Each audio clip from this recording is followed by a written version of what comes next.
Утре 18 октомври 2025 година во 15 часот и 5 минути ќе се одржи 27-миот марш за ангелите во Кочани.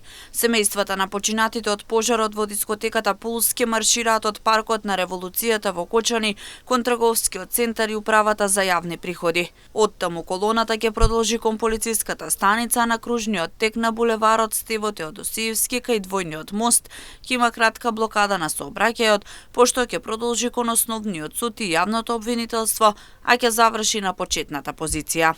Ние, родителите кои ги изгубивме нашите деца, повторно ќе застанеме на местото каде што булката никогаш не престана. Секој чекор што ќе го направиме ќе биде во нивна чест. Секој поглед кон небото потсетник дека таму се нашите ангели. Ние не бараме ништо повеќе од вистинска правда. За нив, за сите што ги нема и за сите што допрва ќе живеат во оваа земја. Затоа дојди, не по нас, по совеста што се уште ја имаш. Стои со нас достоинствено, со тишина што зборува погласно од се. За нашите деца, за правдата, за човечноста. Стои во соопштението од Сдруженијето на граѓани 16 март 2025 Кочани. Во меѓувреме престанаа блокадите на сообраќајот откако во текот на вчерашниот ден беше објавено дека судењето за пожарот започнува на 19 ноември со неколку расправи до средината на декември.